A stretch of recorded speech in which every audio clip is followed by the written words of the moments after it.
I'm Eric Anderson in for Dwayne Brown. Tonight on KPBS Evening Edition, will San Diego Gas and Electric's customers pick up the tab for the costs from the 2007 wildfires? What state regulators are saying tonight. And with the fiscal cliff looking ever closer, the House puts off a decision on raising taxes for the wealthy. Also tonight, San Diego holds its first fire academy in 3 years amid worries about how to hold on to firefighters.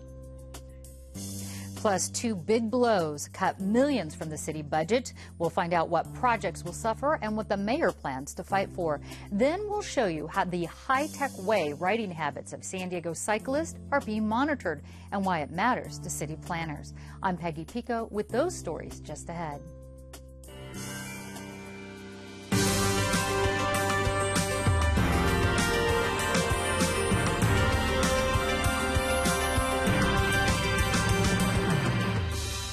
KPBS Evening Edition is made possible by Joan and Irwin Jacobs and by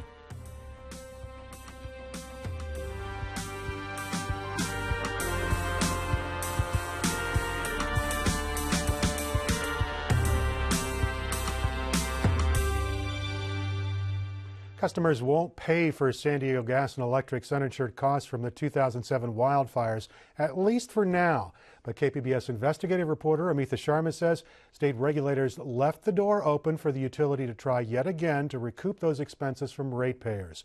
She joins me now. What happened at today's meeting, Amitha? Eric, California Public Utility Commissioner Timothy Simon withdrew a last-minute opinion that urged his colleagues to allow SDG&E to bill ratepayers for the '07 costs. Those costs could reach $1 billion or around $365 per customer overall. Simon's withdrawal followed a deluge of objections from ratepayer advocates. They argued in phone calls and filings that Simon's 11th hour reversal violated the state's Bagley-Keene Act. It requires that writings of public officials be open to public scrutiny. Simon denied anything improper had taken place. He said that, quote, Bagley-Keene can make things rough on the commission and that it is not serving due process. After Simon withdrew the controversial opinion, commissioners unanimously backed a plan that allows SDG&E to return again to argue that customers cover the utility's losses. Commissioner Mike Florio, however, said the action amounted to kicking the can down the road. So what did SDG&E have to say about it? SDG&E officials say they believe the commission offered them a reasonable compromise that gives them another opportunity for rate recovery. Meanwhile, ratepayer advocates hailed the vote as a victory. They say in the end, their voices counted, and even if SDG&E returns for reimbursement, today's action requires that regulators subject the request to a reasonable review. KPBS investigative reporter Amitha Sharma. Thanks, Amitha. House Speaker John Boehner has put off a vote on his proposed Plan B, a bill to try to avoid that fiscal cliff. In a written statement, Boehner said his plan did not have sufficient support from our members to pass. Now it's up to the president to work with Senator Reid on legislation to avert the fiscal cliff. Boehner also says the House has already passed legislation to stop all of the January 1st tax rate increases and replace the sequester with responsible spending cuts. He says the Senate must now act. The White House says that President Barack Obama is willing to keep bargaining for a bipartisan solution. The House has passed a $633 billion defense spending bill, even though the Pentagon doesn't like the package. The Defense Department says it spares politically popular weapons programs at the expense of the military's ability to fight. The bill is nearly $2 billion more than President Barack Obama had requested. He's threatening to veto earlier versions of the bill, and the White House says the threat still stands. Last night, we told you about San Diego's redevelopment wish list getting cut short by the state. Peggy Pico explains what this means to the city budget and which projects the mayor plans to fight for. Last year, the State Department of Finance got rid of city redevelopment agencies, but said local agencies could continue to fund projects already underway with state approval. However, this week, the state denied most of what San Diego asked for. Now the city cannot spend more than $24 million of earmarked funds for housing and homeless projects. And my guest, Jay Goldstone, San Diego's chief operating officer, is here to explain that's not the only blow to the city budget this week. Jay, thanks for coming back. Thank you. Let's touch on the pension reform. This week, the director of the voter-approved pension system reform put $27 million up front for the fiscal budget coming up. What is that for? Well, because of the new pension reform, the pension system has made a determination based on their actuaries' advice to accelerate our pension payments. So basically we're paying the debt off quicker, but it has a $27 million impact to our next year's budget. Will that help us in the long run? It'll save us some money. In the long run, it will absolutely save us money, but over the next 3 or 4 years, it's going to cost the city more than it would have otherwise cost. And did anybody plan for that? Did anybody say that might be one of the possibilities? We reported that, and it was also disclosed in the voter information and in part of the fiscal analysis. Okay, let's get to the redevelopment portion of this. I want to just let people know what's happening here. So the state said that they're not going to allow the city to spend redevelopment funds, specifically $20 million in affordable housing, $4 million in permanent homeless shelter, and $5 billion, and we'll talk more about that, in the Charger Stadium and other projects. But let's get to the permanent homeless shelter first, that $4 million. Now, isn't the project downtown almost complete? It is. As a matter of fact, it's supposed to be completed in the next couple of weeks. And this is really ridiculous, and we're really concerned about the Department of Finance, the State Department of Finance's interpretation. The city made an amendment to the agreement with the developer, and that amendment was because the cost of the project was above the original estimates. But the developer went out and found third-party funding, so it's not even city funding, it's not redevelopment dollars, but we had to amend the agreement to increase the size of the budget and then recognize this additional funding. Because that amendment came after the legislation, even though, again, it has no bearing on the tax increment, the state's disallowing that. Well, are you going to fight that legally? Absolutely. Okay. We'll come back a little bit more to what else you guys are going to fight for. Let's talk about that $5 billion number. That was quite surprising when I saw it. Part of that was about a potential site for the Chargers. What else would that cover? Well, to put it in perspective, first of all, I mean, that's the amount of tax increment that would come into the city over a 20 or 30 year time horizon. So it wasn't immediate, it wasn't 2 or 3 years, but it was to fund a whole host of projects that were on the planning stages, but they we didn't have contracts in place. They were maybe projects that weren't going to start for 5-10 years out. But some of that was to make sure to try to get it in under this guideline that if you had already started a project, you might be able to continue funding it. Well, there was the concept that if we had a cooperation agreement between the city and the redevelopment agency, that contract may be binding, and then the state would allow it. We knew that was a long shot, so we weren't really surprised that the state denied that agreement. But they were projects that were already being planned by downtown project area and other project areas in other parts of the city. Okay. It wasn't all bad news. The state did approve the $21 million for the Embarcadero project, sort of in the Harbor Drive area, improving that. And the mayor said he will challenge some of these decisions. What kind of deficit, as it stands now, are we looking at to the budget with the redevelopment and the pension plan? How many millions? Well, we're looking at about a $37 million projected deficit for the city's general fund budget for the next fiscal year.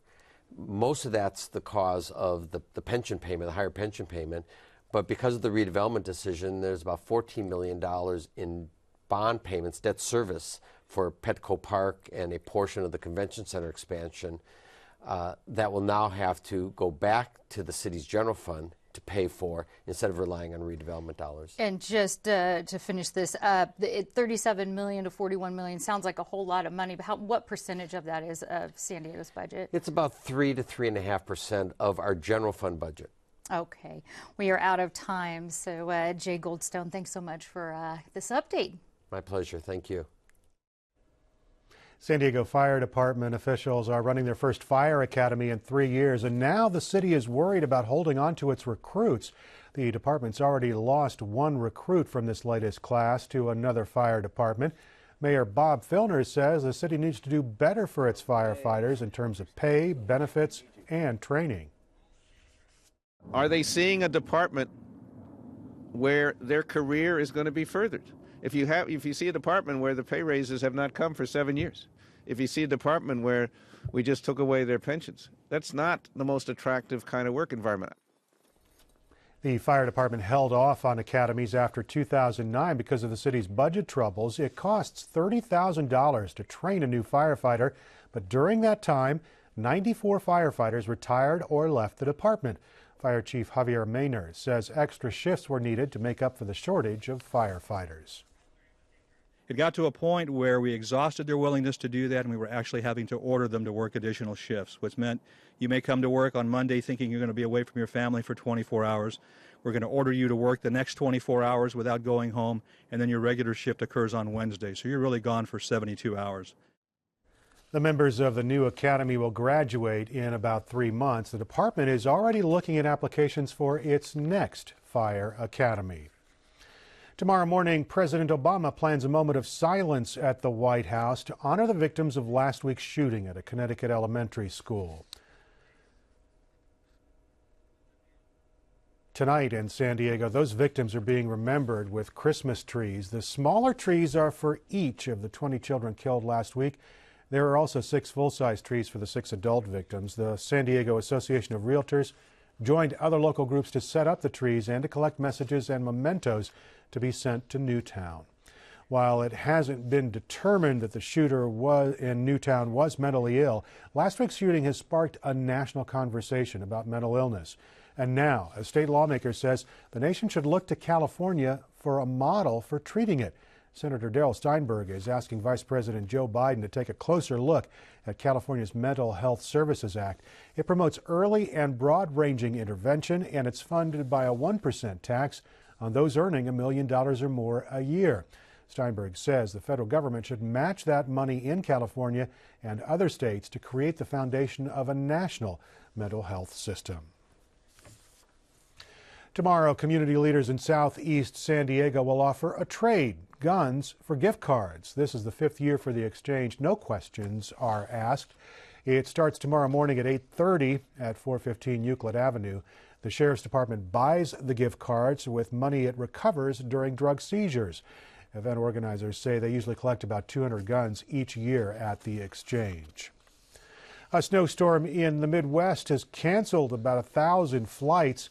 Officials at San Diego International Airport say there hasn't been much impact here so far, but they are advising travelers to keep in contact with their airlines. You can also track flights on the airport's website, san.org. The Alevinhain Municipal Water District hopes to know soon whether their attempt to drill into an underground aquifer hits a gusher.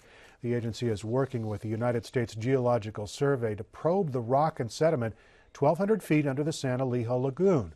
USGS geologist Wes Danskin says a successful well could produce up to 1.5 million gallons of water a day. This was the edge of the continent for the last 60, 70 million years. And so as part of that, it accumulated sediment and rock.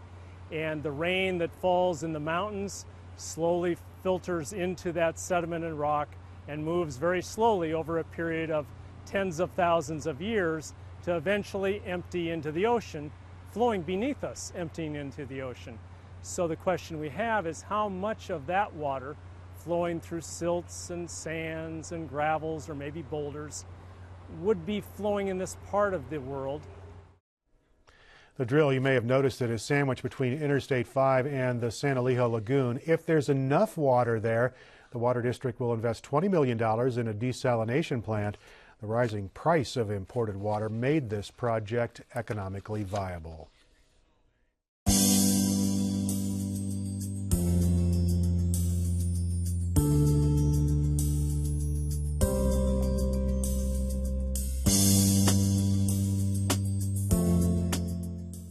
Local Congressman Duncan Hunter says American travelers should boycott Mexico until a former U.S. Marine is released from a Mexican prison.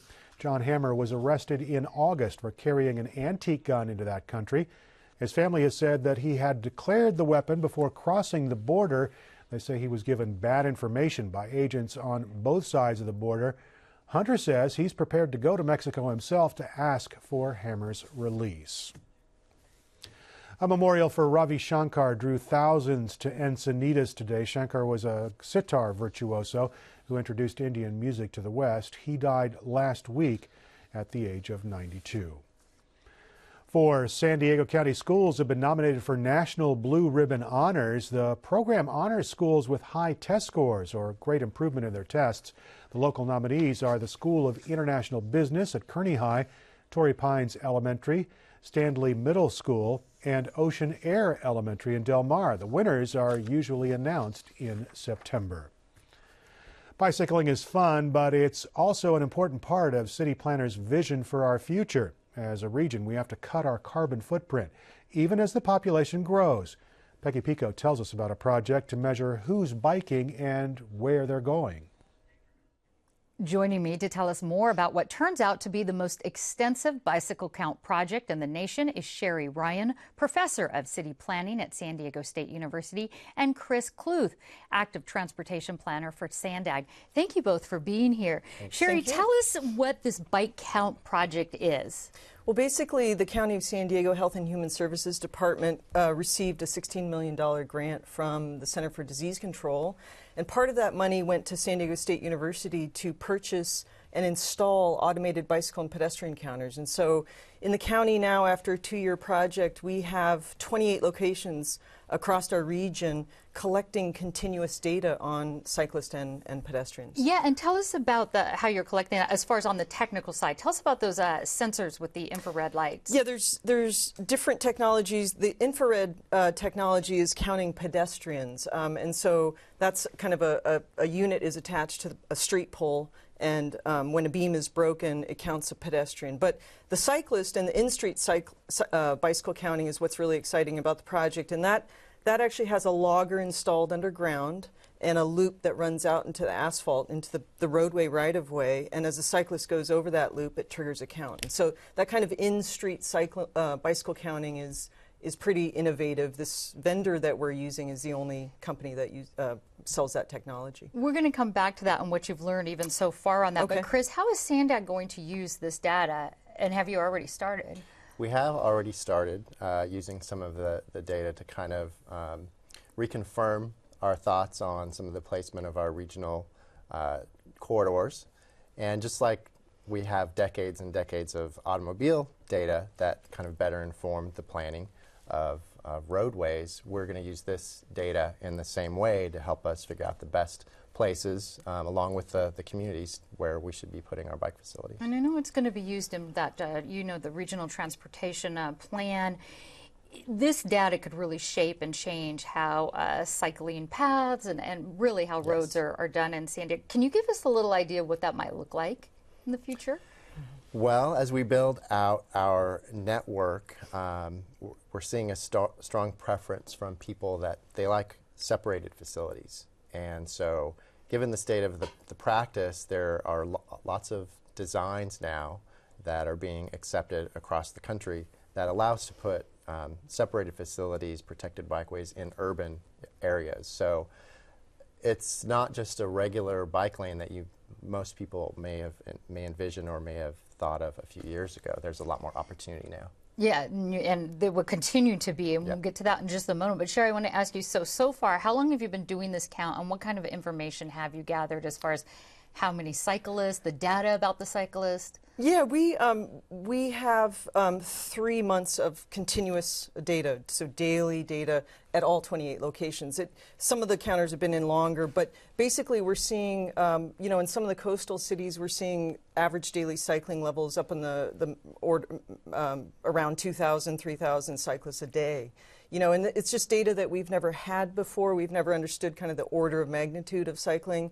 And really, what this data is going to help us do is is translate those volumes into health measures, into air quality measures, and emission reduction measures. So we're really looking at quality of life issues and developing metrics to help us understand how to achieve some of these goals. And that's where Chris comes in. But I did want to touch on, before we go, you have human monitors out there as well. And what are they learning? People counting. Yeah, we're traditionally we see, a lot more men riding bikes.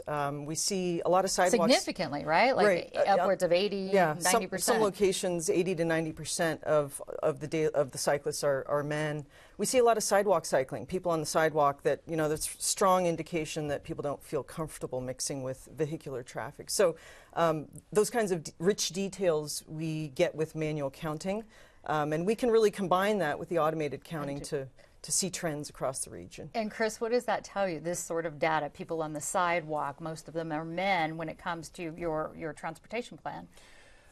Well, as Sherry said, the places that have more people cycling, the higher the numbers go, the more women you see. So some people say that the women are the indicator species. That's kind of a strange term, but it's true. If women and people of a broader age range feel comfortable riding on facilities that you put out, you're going to get a lot more people overall riding. Well, we'll certainly be looking for a lot more information on this as it comes out, and I understand it's going to be, you plan on doing this for several years out. So thank you both for joining us and giving us an update on this. Thank you so much. I'm Judy Woodruff. On the next News Hour, the latest on the fiscal cliff negotiations and the aftermath of the tragedy in Connecticut. That's Thursday on the PBS News Hour. The San Diego State University Aztecs facing off against Brigham Young in the Poinsettia Bowl right now. It is the third consecutive bowl appearance for the Aztecs, and they are leading. Score in that contest right now is 6-3 Aztecs. The National Weather Service says we'll have another chilly night ahead. Temperatures in the 30s and 40s around the county. Things should warm up just a bit tomorrow. Partly cloudy along the coast with daytime temperatures expected in the 60s. It's going to be sunny inland. Some clouds moving in by the weekend. The mountains could see rain by Sunday, and the forecast is for partly cloudy skies in the desert. On a stormy New Year's Eve 76 years ago, a ship came crashing ashore along our San Diego coastline. And as Ken Kramer shows us, if you know where and when to look, you can still see what's left of the wreckage. This is the beach at Coronado, and it isn't just any day at the beach. It's low tide, and at low tide, you can see something out there on the sand. Looks like little bumps, rocks. See them? And if you notice, and a lot of people don't notice, but if you do, you see there's a straight shape to them and some corners. Turns out, no, they're not rocks at all. This is all that's left of something that washed up here a long time ago, something big. That something was the Monte Carlo, a gambling ship that had been anchored out at sea but broke loose in a storm on New Year's Eve in 1936. The following day, it crashed ashore on South Coronado Beach. Richard Kenny, United States Air Force Colonel Richard Kenny, remembers he was just a kid back then working as a lifeguard at the Hotel Del. Yeah, which meant I was picking up cigarette butts around the pool. Well, he went down to take a look, of course. Who wouldn't? The owners had abandoned it, and townspeople were grabbing everything from roulette wheels to the Douglas fir dance floor and liquor.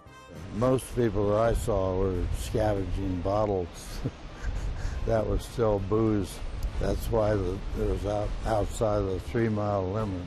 Here's a chair that somebody picked up that eventually made its way over to the Coronado History Museum, along with a menu from the Monte Carlo. They called it a ship, but really it was just anchored out there. It had no power of its own. When it broke loose in the storm, there was no controlling it. It was a barge with no motor, concrete barge. But in its heyday, ads in the paper made it seem so elegant aboard. Water taxis skidding over the waves, going back and forth to the Monte Carlo, to and from the pleasure ship. When it broke loose, there were no passengers aboard, just 2 caretakers who got off safely. And now, here it was, beached and picked over. About 2 days later, it was all gone. In other words, people pretty well stranded, and finally the officials got here and got it under control. Colonel Kenny, a 16-year-old kid back then, didn't walk away empty-handed, though. All these years later, he's still got a couple of souvenirs. I got these out of a tabletop, like a roulette wheel, and they had a drawer in it, and they had a few silver dollars in it. So what can be seen today? It kind of depends on the water level. Almost all the Monte Carlo has been hauled or washed away in 3/4 of a century. But on some days, when the tide and the sand is particularly low, more of it shows up. I've walked around it, and once in a while when it sticks up, they come and cut some more rebar out of it or something. It did pose more of a danger in past years when more parts of it would end up being exposed. As to Colonel Kenny, aged 92 when he talked with us, much decorated World War II pilot, POW, he never imagined he'd still have those silver dollars from New Year's Day 1937, or that anybody would ask him about the Monte Carlo all these years later. I never suspected as being a fighter pilot I'd be around at 92 either. I thought it'd be a hole in the ground probably or something. He says, he doesn't recall much, but he is one who does remember that gambling ship, what happened to it, and what these things in the Coronado sand really are, traces of the Monte Carlo, and a little bit of history about San Diego. Who knew? And if you want to see more of Ken's stories about San Diego, his winter holiday show airs tonight at 8 here on KPBS. And you can find tonight's stories on our website, kpbs.org/evening edition. Thanks for joining us and have a great evening.